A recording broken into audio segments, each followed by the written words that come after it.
Ambassador Hana Kim stood before the Galactic Council, her hands steady as she presented Earth's latest proposal. The massive chamber stretched hundreds of meters in every direction, filled with representatives from over 200 alien species. Some floated in anti-gravity fields, others sat on platforms designed for their unique bodies, and a few existed as pure energy contained in special vessels. Earth offers medical supplies and food to the Outer Rim colonies, Hana said, her voice clear and confident. We ask for nothing in return. This is what neighbors do for each other. She had given speeches like this many times before. For 3 generations, humanity had been good members of the galactic community. They traded fairly, shared technology, and helped those in need. The galaxy had welcomed them with open arms, surprised to find that humans were kind and generous rather than the warlike species some had feared. Counselor Vecthara, an ancient reptilian diplomat, nodded his approval from his seat. His scales were gray with age, and his eyes held the wisdom of 3 centuries. He had been one of the first aliens to meet humans when they joined the council, and he had watched them grow into trusted partners. The vote was about to begin when the chamber doors exploded open. A massive figure stomped into the room, flanked by armed guards in dark armor. The creature stood 3 meters tall with thick gray skin like stone and 4 muscular arms. His eyes glowed red with anger, and when he spoke, his voice shook the walls. I am Warlord Threknar of the Krythax Collective, he announced, and I come with a demand, not a request. The council chamber fell silent. The Krythax Collective was known throughout the galaxy as a militant empire that had conquered dozens of worlds. They had never attended council meetings before, viewing diplomacy as weakness. Hana felt her heart race, but she kept her face calm. Years of diplomatic training had taught her not to show fear. Threknar pointed one massive finger at the human section. Humanity controls 12 star systems. You are weak. You waste good worlds on farming and art instead of military strength. The Krythax Collective demands you surrender 3 of your colony worlds to us. We will make better use of them. Gasps echoed through the chamber. Several counselors began speaking at once, their translation devices creating a chaos of voices. This is outrageous, someone shouted. The council does not permit such demands, another added. Threknar laughed, a sound like grinding rocks. The council has no army. The council has no power over the Krythax. We take what we want. He turned back to Hana. You have 7 solar cycles to remove your people from the worlds we have chosen.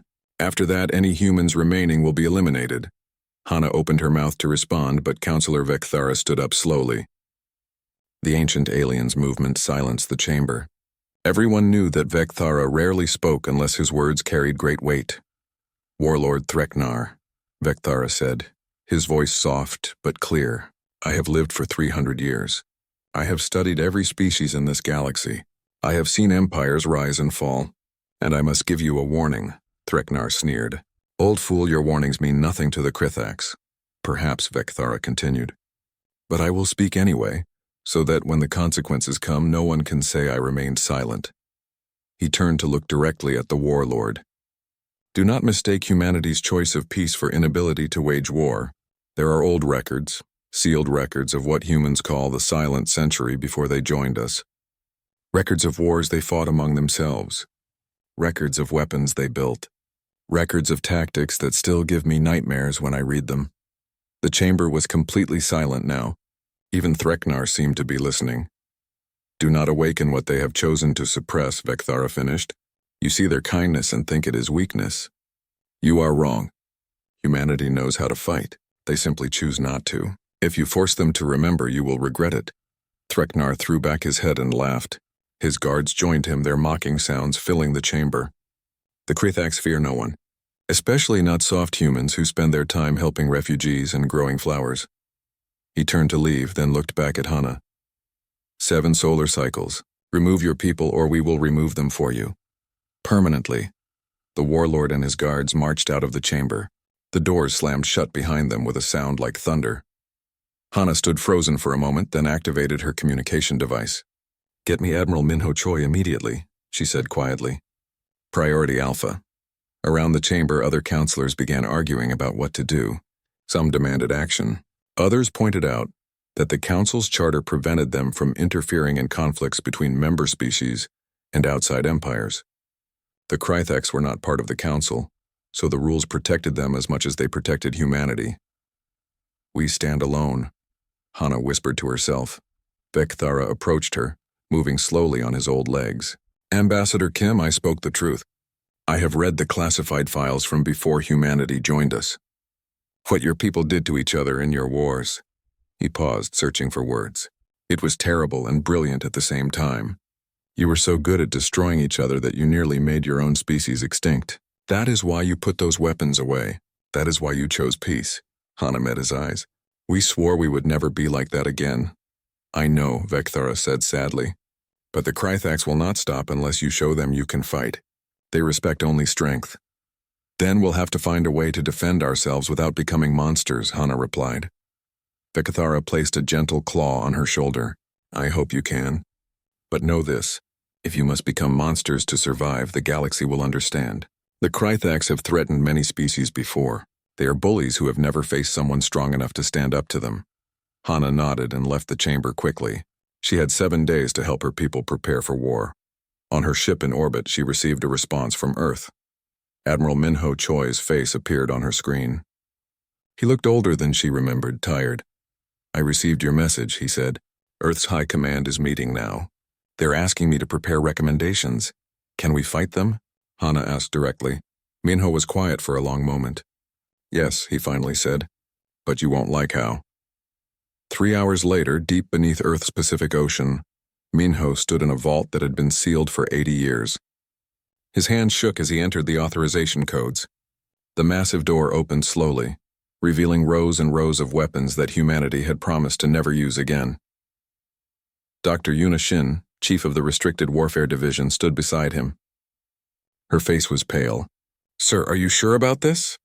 Minho looked at the weapons. Bombs that could crack planets. Diseases that could kill entire populations. Machines designed to torture and terrify. Things that humanity had built when they were at their worst. No, he admitted. But the Krythax are coming and they won't stop until we're all dead or they learn to fear us. He turned to her. Prepare protocol Red Dawn. Limited deployment only. We defend ourselves, but we don't become the monsters we used to be. And if that's not enough?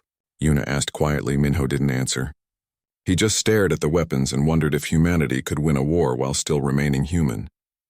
In 7 days, they would find out. The Krythax armada was already moving toward human space, confident in their strength. They had no idea what was coming. The galaxy had forgotten what humanity was capable of when pushed too far, but they were about to remember. Dr. Yuna Shin walked Admiral Minho Choi through the underground facility known as Vault 7. Their footsteps echoed in the massive space carved 3 kilometers beneath the Pacific Ocean. Security doors opened before them, each one requiring DNA scans and codes that only 5 people in the entire human government knew.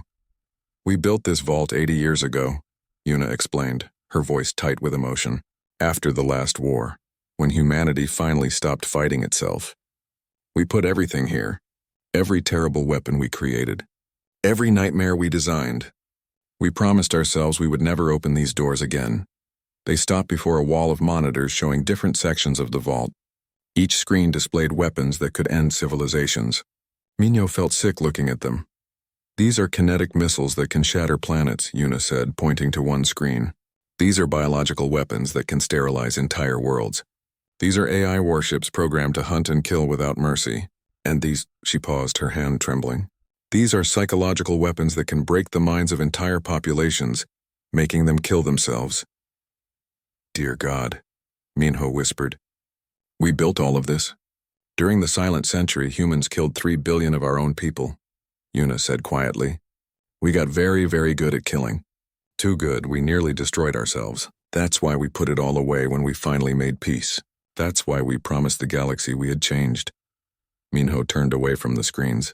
I need to know, can we defend ourselves against the Krythax without using these? Yuna thought carefully. Maybe. Humans are still excellent at conventional warfare. Our tactics are creative. Our soldiers are well trained. Our technology is advanced. But the Krythax outnumber us 5 to 1. They have more ships, more soldiers, more resources. But we're smarter, Minho said. Yes, we think differently than most species. We use strategies they consider dishonorable. We fight in ways they've never seen. If we're willing to do whatever it takes within conventional warfare, we might survive. She met his eyes. But many humans will die. Minho made his decision. We use conventional weapons and tactics only. We show the Krythax we can defend ourselves without becoming monsters. Keep Vault 7 sealed unless I personally order otherwise. Yes, sir, Yuna said, relief clear in her voice. While Earth prepared for war, the colony world of New Jeju faced its own crisis. Governor Jinwoo Nam stood before a crowd of 4 million frightened people gathered in the capital city's main square. I have received orders to evacuate, Jinwoo announced. Earth wants us to leave our homes and flee to the inner systems. They want to give this world to the Krythax without a fight. Angry shouts erupted from the crowd. This is our home, someone yelled. We built this colony with our own hands. Another added. Jinwoo raised his hands for silence. I agree with you. I was born here. My children were born here. I will not abandon New Jeju. He paused, looking across the sea of faces. But if we stay, we must be ready to fight. The Krythax are coming, and they will not show mercy. An old man pushed through the crowd. His name was Seung-ho Park, and everyone knew him as the veteran who had fought in humanity's last internal war 80 years ago. He had been 20 years old then. Now he was 100, but his eyes were still sharp. I will train anyone who wants to fight, Seung-ho announced. The Krythax think we're soft because we've been peaceful. Let me teach you what humanity is capable of when we defend our homes. That day, 50,000 people volunteered for militia training. Young and old, men and women, they lined up to learn how to fight. Seung-ho looked at them and saw the same determination he had seen in soldiers long ago. Good, he said quietly. You'll need that fire. In orbit above Earth, Captain Ji-ho Park supervised the retrofit of her ship, the UES Vigilant. The Vigilant was designed as a diplomatic frigate, built for peaceful missions.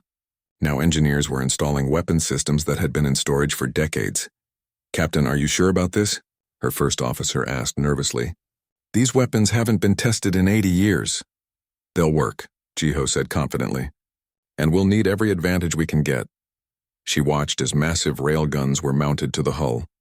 These weapons could fire projectiles at incredible speeds, turning simple metal slugs into devastating weapons. A young pilot named Dae-hyun Lee reported to the Vigilant that afternoon. He was only 25 years old, fresh from advanced training. He had been assigned to something called Ghost Squadron, though no one would tell him what that meant. Lieutenant Lee reporting for duty, he said, saluting Ji-ho. She looked him over. You're young. Yes, ma'am. Have you ever shot at anyone? No, ma'am. Only training simulations, Ji-ho nodded slowly. In a few days you'll be shooting at real targets. Ships full of living beings who want to kill you.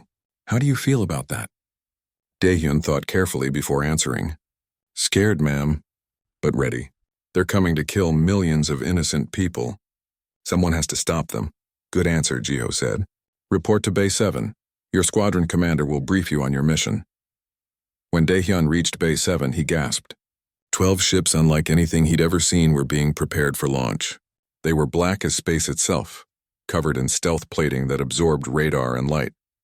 These were the Ghost Fighters designed for missions that officially didn't exist. Commander Hye-jin Kwan greeted him.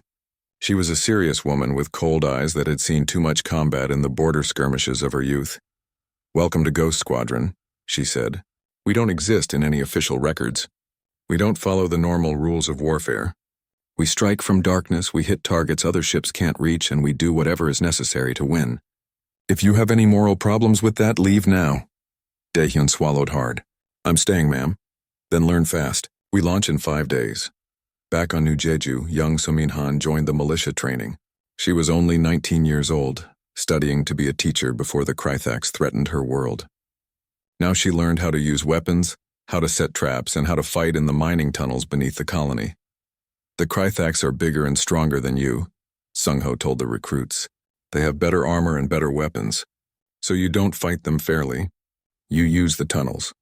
You use the buildings. You make every street a kill zone. You make them afraid to turn every corner. Isn't that dishonorable? Someone asked. Seung-ho laughed bitterly. Honor doesn't matter when you're dead. The Krythax are coming to kill everyone on this planet. We'll use every trick we know to stop them. That's not dishonorable. That's survival. So-min practiced in the tunnels with her squad. They learned to move silently, to set explosive traps to ambush and retreat before the enemy could respond.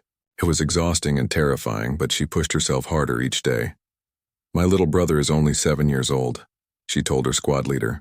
If the Krithax win, they'll kill him. I won't let that happen. On the 6th day, sensors detected the Krithax armada. 200 warships were heading toward New Jeju, moving faster than expected. They would arrive in 20 hours instead of the promised 7 days. They're attacking early, Jinwoo said, reading the reports. They want to catch us unprepared. Minho's face appeared on the communication screen. We're sending reinforcements, but they won't arrive in time. You'll have to hold them off alone for at least 3 days. We'll hold, Jinwoo promised. Jiho received her orders shortly after. Take the Vigilant to New Jeju. Buy time for the civilians to reach shelters. Survive as long as possible. She knew it was a suicide mission, 1 diplomatic frigate against 200 warships. But she didn't hesitate. All crew to battle stations, she announced. Plot a course for New Jeju. Maximum speed. As the Vigilant raced toward the colony, Jiho recorded a message to be broadcast on all frequencies when the Krithax arrived. Attention, Krithax forces. You were warned by Counselor Vekthara. You were told not to awaken humanity's fury. You laughed at that warning. Now you'll learn why we stopped fighting ourselves. We were too good at it. Turn back now, or discover what humanity becomes when we have no choice but to fight. She saved the message and waited. In a few hours, the Krithax would learn their first lesson about humanity. We don't fight fairly. We fight to win. The Krithax armada arrived at New Jeju in a display of overwhelming force. 200 warships emerged from their jump points, their weapons already charging for attack. Warlord Threknar stood on the bridge of his flagship, confident that this would be a quick victory. 1 human ship approaches, his weapons officer reported. A small frigate. Should we even bother to respond? Threknar laughed. Let them come.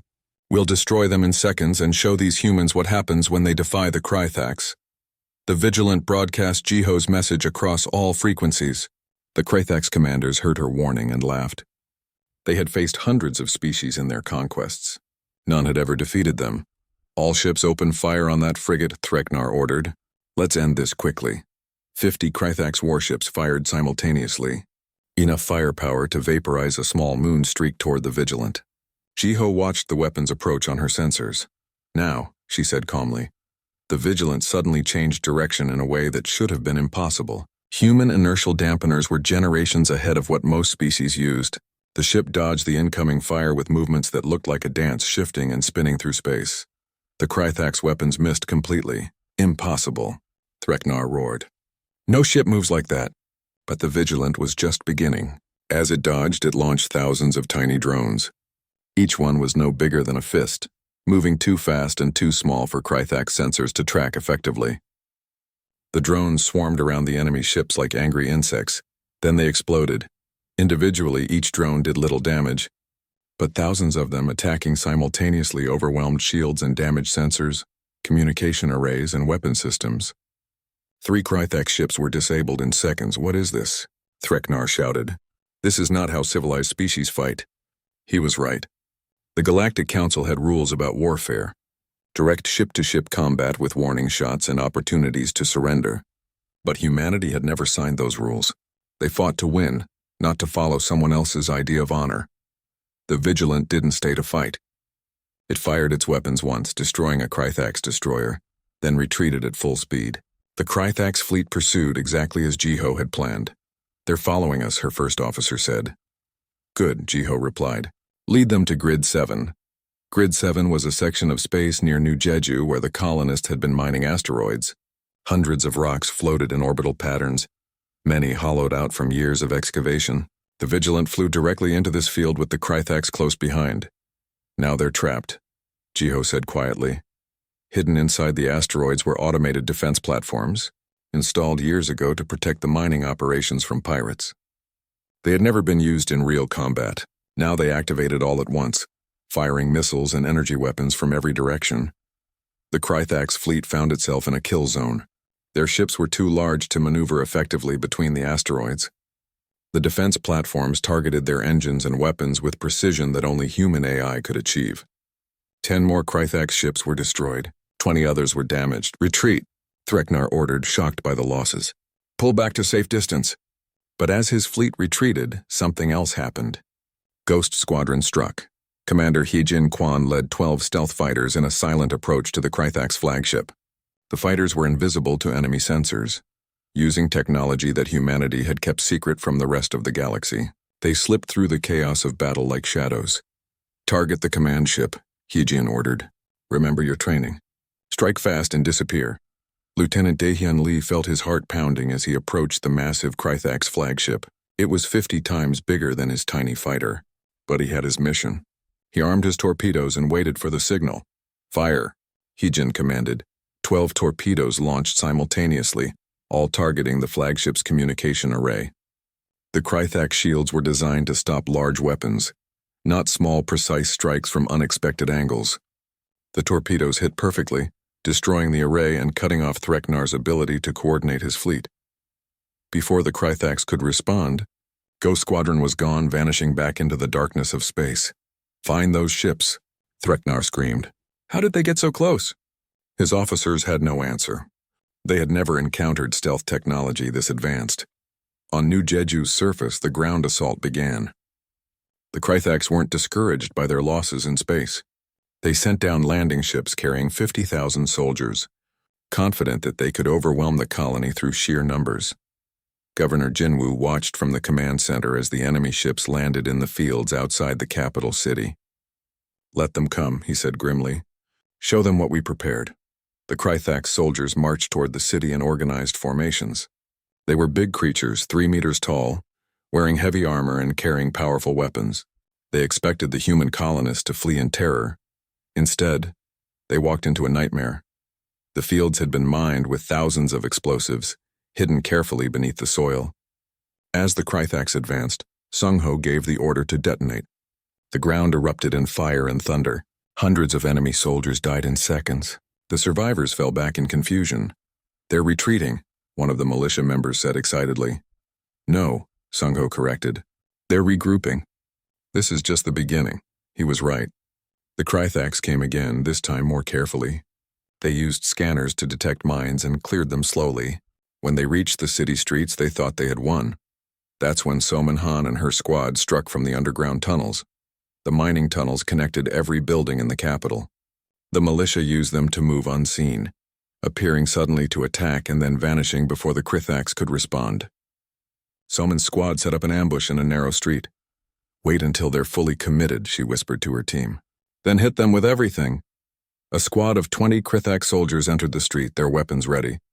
They looked up at the buildings, expecting attack from above. They didn't think to check the ground. "Now," Soman shouted. Her squad opened fire from tunnel entrances, catching the Krythax in crossfire. Explosives hidden in the buildings detonated, bringing down tons of rubble on the enemy soldiers. In 30 seconds, the entire enemy squad was dead or trapped. Soman led her team back into the tunnels before enemy reinforcements arrived. "This is how we fight," she told her squad. "We make them afraid of every street, every building, every shadow. We make them pay in blood for every meter they advance." The battle for New Jeju continued for 3 days. The Krythax had overwhelming numbers, but humans had home field advantage and creativity. Every time the enemy thought they understood human tactics, the humans changed their approach. In space, Jiho and the Vigilant continued their hit-and-run attacks, never staying in one place long enough to be caught. Daehyun and Ghost Squadron sabotaged Krythax supply ships, making it harder for the enemy to sustain their assault. Across the galaxy, other species watched the battle with shock. This wasn't how wars were supposed to be fought. Where was the honor? Where were the formal challenges and the straightforward battles? Counselor Vecthara addressed the Galactic Council. "I tried to warn them. Humans don't fight for honor. They fight to survive. And when survival is at stake, they use every advantage they can find. This is what makes them dangerous. Not their weapons, but their thinking." After 3 days, the Krythax had lost 40 ships and 15,000 soldiers. They had barely captured a quarter of New Jeju's capital city. Warlord Threknar was furious. "How are we losing to these weak humans?" he demanded. "We have more ships, more soldiers, better weapons." His tactical officer spoke carefully. "Sir, the humans fight differently than any species we've encountered. They don't follow the rules of civilized warfare. They use ambushes, traps, deception, and tactics we consider dishonorable. Then we'll force them to fight properly," Threknar decided. He made the worst decision of his life. Prepare orbital bombardment. We'll destroy their cities from space. When they watch their civilians die, they'll understand they cannot win. The Krythax fleet moved into position above New Jeju's cities, their massive weapons charged, ready to rain death on millions of innocent people below. Governor Jinwoo received the warning. They're going to bombard the cities. Evacuate everyone to the deep shelters, now. But there wasn't enough time. 200,000 people were still in the capital when the first orbital strike hit. The city center vanished in a flash of fire and light. Buildings that had stood for generations were reduced to ash in seconds. Soman-han was in the tunnels when the bombardment began. The ground shook so hard she was thrown against the wall.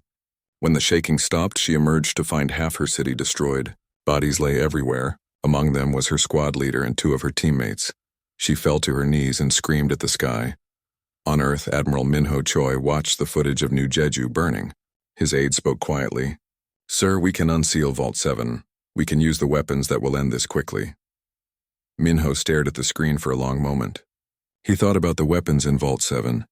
Weapons that could destroy the entire Krythax homeworld. Weapons that could kill every Krythax in the galaxy. He thought about what it would mean to use them, about becoming the monsters humanity had promised they would never be again. The United Defense Fleet launched from Earth with a single purpose. They were done defending. Now they would make the Krythax pay for every innocent life they had taken. Admiral Minho Choi stood on the bridge of the flagship UES Indomitable, watching his fleet assemble. 150 warships, every available vessel that humanity could spare. It wasn't as many as the Krythax had, but numbers didn't matter anymore. Humanity was fighting with purpose now, and that made them more dangerous than any weapon. Plot a course directly to Krythax space, Minho ordered. We're not hitting their military. We're hitting their infrastructure. Supply lines, communication networks, fuel depots. We'll strangle them slowly. His officers looked nervous. "Sir, that means going deep into enemy territory." "Yes, it does," Minho replied calmly. "And that's where we'll hurt them the most." Captain Boram Song commanded the carrier group that would lead the assault. Her 3 massive carriers held 200 smaller ships, including the remaining Ghost Squadron fighters and new automated drones that could make decisions faster than any living pilot. "We're using jump routes that most species consider too dangerous," Boram explained to her crew. "Human AI can calculate trajectories through unstable space that their computers can't handle. We'll appear where they don't expect us, hit them hard, and disappear before they can respond." Her navigation officer looked at the proposed route and turned pale. "Captain, these jumps have a margin of error that could scatter our fleet across light years." "Our AI says the risk is acceptable," Boram replied. "And I trust our technology more than I trust Krythax predictions. Execute the jump." The fleet vanished from normal space and reappeared 3 days later deep in Krythax territory, having bypassed every defensive line the enemy had established. They emerged near 3 fortress worlds simultaneously, splitting their forces in a coordinated strike that the Krythax had never anticipated. Warlord Threknar received the reports in disbelief. "How did they get past our defenses?" "That's impossible. Human ships can jump through unstable space," his science officer explained nervously. "Their AI can calculate routes our computers say don't exist. Then we'll destroy their ships when they attack our fortresses," Threknar declared. But he was wrong again. The human fleets didn't attack the fortresses directly. Instead, they targeted every supply station, fuel depot, and communication relay in the surrounding systems. Within hours, the 3 fortress worlds were isolated, unable to communicate with each other or receive supplies. On one of those worlds, Commander Heejin Kwan led Ghost Squadron on a very different kind of mission. They didn't attack military targets. Instead, they hacked into the Krythax civilian broadcast network. "This is going to make me sick," Heejin said as she prepared the transmission. "But they need to see what their military did." Ghost Squadron broadcast the footage from New Jeju directly to the Krythax civilian population. Images of burning cities, bodies of children in the streets, the 200,000 innocent people who had died in the orbital bombardment. For the first time, ordinary Krythax citizens saw the truth about their military's actions. Their propaganda had told them that humans were dangerous enemies who needed to be eliminated. Now they saw that their military had murdered civilians on a massive scale. Riots broke out in 3 Krythax cities. Civilians demanded explanations. Some even called for Threknar to be removed from command. The warlord's iron grip on his people began to crack. Meanwhile, Dr. Yunishin's division launched a different kind of attack. Human hackers and AI worked together to break every Krythak's military encryption. Systems that should have taken years to crack fell in days. Suddenly, every Krythak's commander discovered that their secure communications weren't secure anymore. Humans were listening to every order, reading every plan, intercepting every message. Worse, the humans began sending false orders. Krythak's fleets received commands to move to positions where human forces were waiting to ambush them. Supply ships were rerouted to wrong locations. Two Krythak's battle groups even fired on each other after receiving false intelligence that the other had been captured by humans. "They're in our systems," a Krythak's admiral reported to Threknar. "We can't trust any of our communications. The humans might be listening right now." Paranoia spread through the Krythak's military like a disease. Commanders stopped trusting orders. Ships refused to follow commands because they weren't sure if the orders were real. The Krythak's war machine began to fall apart from the inside. Back on New Jeju, Somin Han continued fighting with a fury that scared even her fellow militia members. She had lost her home, her friends, and half her city. Now she fought with nothing left to lose. She led her squad in increasingly dangerous missions, attacking Krythak's positions that other squads considered suicidal. She set traps that killed dozens of enemy soldiers. She became a ghost that the Krythak's learned to fear. One night, her squad leader tried to talk to her. "Somin, you're taking too many risks. You're going to get killed." "Maybe," she replied coldly, "but I'll take as many of them with me as I can. That's not what Governor Jinwoo wants. He wants us to survive." Somin looked at him with eyes that had seen too much death. "Survival isn't enough. I want them to remember what they did here. I want every Krythak soldier who set foot on New Jeju to have nightmares for the rest of their lives." 6 months after the war began, the Krythak's collective was collapsing. They had lost 70% of their military. Their economy was in ruins because their supply lines had been destroyed. Their fortress worlds were under human occupation, surrounded by fleets they couldn't defeat. Threknar sat in his command center, staring at the reports. He had started this war confident that humanity would be easy prey. Now his empire was dying. "How did this happen?" he asked quietly. "We were stronger. We had more ships, more soldiers." His remaining advisor spoke carefully. "We were stronger in numbers, but humans are stronger in ways we didn't understand. They fight smarter. They adapt faster. They use technology we can't match. And most dangerous of all, they fight with a purpose we couldn't break. They're just trying to survive," Threknar said. "No," the advisor corrected. "They're making sure we can never threaten anyone again. There's a difference. Survival is defensive. What they're doing is something else. Something worse." Threknar finally understood what Counselor Vekthara had tried to warn him about. Humanity wasn't just defending themselves. They were teaching the Krythak's a lesson that would last for generations. The Krythak's collective offered unconditional surrender, but Admiral Minho Choi didn't accept immediately. Instead, he broadcast a message to every species in the galaxy. The transmission showed the burning cities of New Jeju, the casualties of the war, and the destruction the Krythak's had caused. "Let this be the last time anyone mistakes peace for weakness," Minho said clearly. "Humanity chooses kindness because it's right, not because we're weak. We choose diplomacy because it's better than war, not because we can't fight. We choose to help others because we want to, not because we must." He paused, letting his words sink in across hundreds of worlds. "But understand this. If you force us to fight, we will fight to win. We will fight with every advantage we have. We will fight with strategies you've never seen.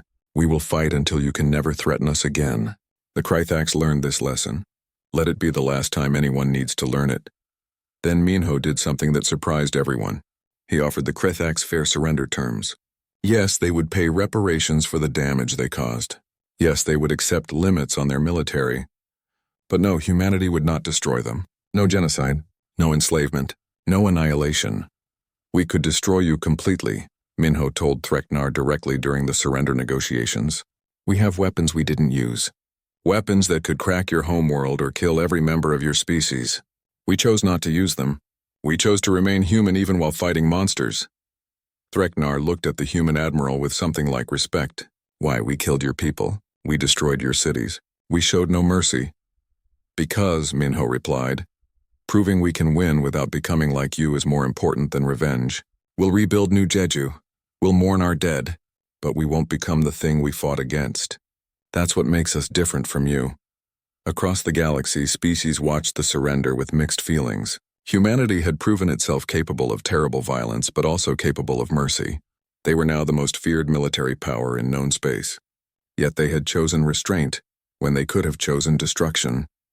Counselor Vekthara addressed the Galactic Council one final time before his retirement. I have seen many wars in my 3 centuries of life. I have seen conquerors and defenders, heroes and villains, but I have never seen anything like what humanity did. They fought with fury but kept their honor. They used every advantage but refused to use their most terrible weapons. They won completely, but showed mercy at the end. He looked around the chamber at the hundreds of species gathered there. The Krythax made the mistake of thinking humanity's choice of peace meant they couldn't fight. Now the galaxy knows the truth. Humanity chooses peace from a position of strength. And that, my friends, makes them more dangerous than any species that simply loves war. Because when humans fight, they fight with clear purpose. 20 years after the war, New Jeju had been rebuilt. The capital city stood again, its buildings tall and beautiful. But in the center of the city was a memorial that every visitor saw first. 200,000 names carved in black stone, each one representing a person who died in the Krythax bombardment. Professor Somin Han walked through the memorial gardens with her students. She was 39 years old now, no longer the terrified teenager who had fought in the tunnels. But the memories were still sharp in her mind. This is why we teach you about war, she told her class. The students came from 20 different species, all studying military history at the Galactic Academy. Not because war is glorious, but because it's terrible. Each of these names was a person. Someone's mother or father, someone's child, someone's friend. They died because one species decided they were too weak to deserve their own home. A young Krythax student raised his hand nervously. His name was Kyrell, and he had been born 5 years after the war ended. Professor Han, do you hate the Krythax? Summon looked at him for a long moment. She remembered the rage she had felt, the desire for revenge that had burned in her heart. She remembered wanting every Krythax to suffer. I did, she said honestly. For a long time I hated all of you. Every time I closed my eyes I saw my city burning. I saw my friends die. I wanted revenge so badly it consumed me. What changed? Kirill asked quietly. I met a Krythax veteran, Somin replied. His name was Thrak, and he had fought in the ground assault on New Jeju. He came here 5 years after the war, carrying a picture of 3 of my militia members who his squad had killed. He wanted to apologize, to explain that he hadn't wanted to fight but was following orders. She paused, remembering that difficult conversation. I was so angry. I screamed at him. I told him that following orders didn't excuse murder. He agreed with me. He said he would carry the guilt for the rest of his life. Then he asked me something I didn't expect. He asked if I thought his children deserved to die for what he had done. The students were silent, listening carefully. That's when I understood something. Somin continued. Revenge is easy. Hate is easy. But if we make the children pay for their parents' mistakes, the cycle of violence never ends. The Krythax people today aren't the ones who attacked us. They're trying to build something better. Hating them accomplishes nothing except keeping the pain alive.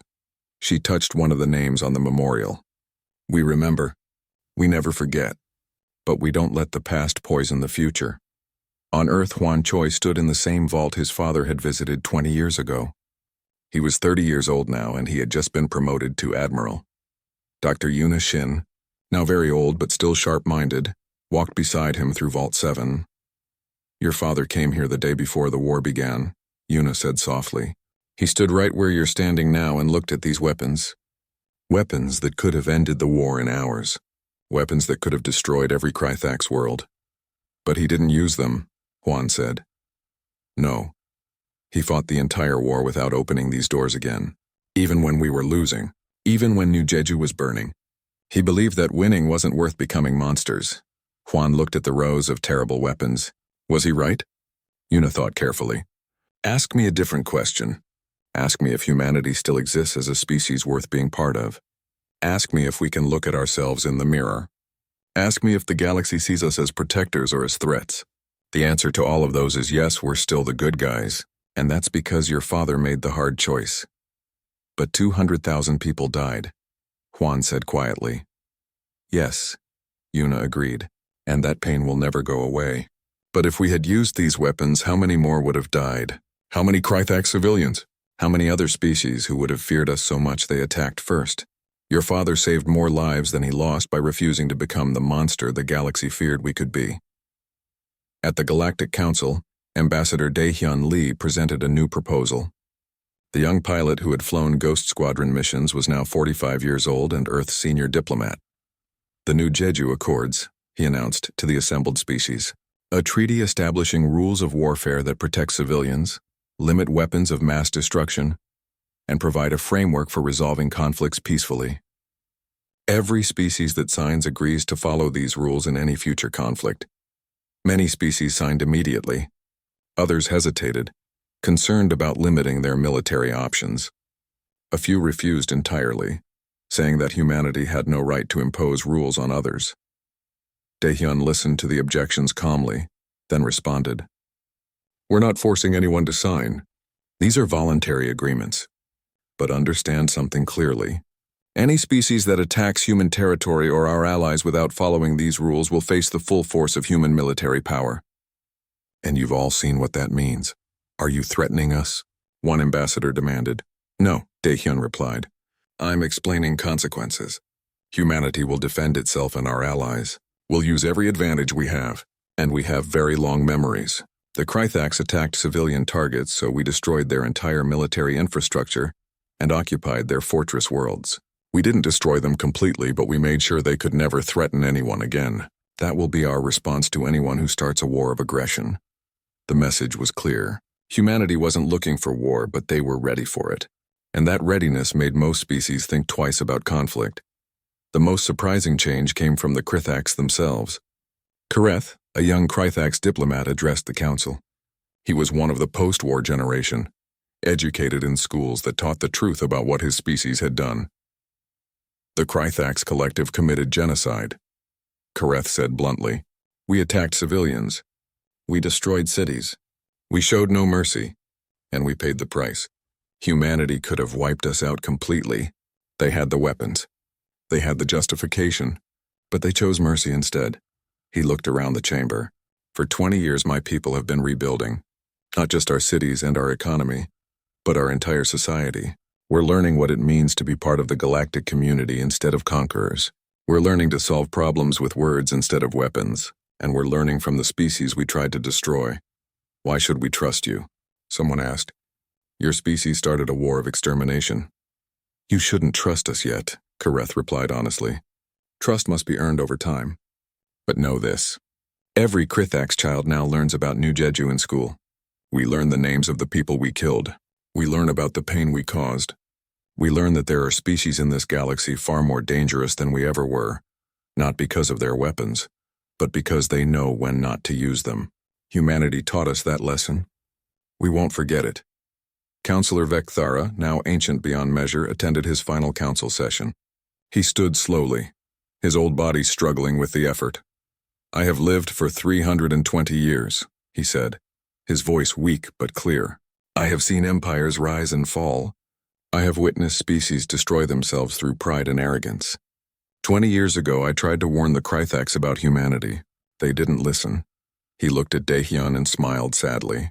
Humanity fights not with rage but with purpose, not with hatred but with determination, and most terrifying of all, they fight while knowing exactly what they're capable of. That restraint, that control is what makes them the most formidable species I have ever encountered. But are we safe from them? Someone asked nervously. Yes, Vekthara replied. As long as you don't give them a reason to fight. Humanity doesn't want war. They want peace, prosperity, and cooperation. But if you threaten them or commit atrocities, they will respond with overwhelming force. The lesson of the Krythak's war is simple. Don't mistake humanity's choice of peace for inability to wage war. 3 months later, a new aggressive species called the Venthok hierarchy began making threats similar to what the Krythaks had done 20 years before. They targeted a small, defenseless species and demanded they surrender their home world. Before humanity could even respond, something unprecedented happened. 30 species, including the Krythaks, mobilized their fleets together. They moved as one united force to the Ventok border. The message they delivered was simple. You have been warned. The galaxy has seen what happens when you start a war of aggression. The Krythax learned that lesson at terrible cost. We have all learned from their mistake. Stand down now or face the consequences. The Ventok leadership looked at the assembled fleet. They looked at the historical records of the Krythax War. They looked at humanity's sealed weapons that could destroy worlds but remained unused. They understood something important. The galaxy had changed. Starting wars of conquest was no longer acceptable, and the price for trying would be terrible. The Ventok withdrew without firing a shot. Admiral Jiho Park, now commander of Earth's First Fleet, watched the crisis resolve peacefully from her flagship. Her first officer, a young woman named Jiwon Bei, smiled with relief. We didn't have to fight, Jiwon said happily. No, Jiho agreed, and that's always the best outcome. She looked at the young officer. Do you know why we maintain such a powerful military? To defend ourselves? That's part of it, but the real reason is so we never have to use it. When everyone knows you can fight and knows you will fight if necessary,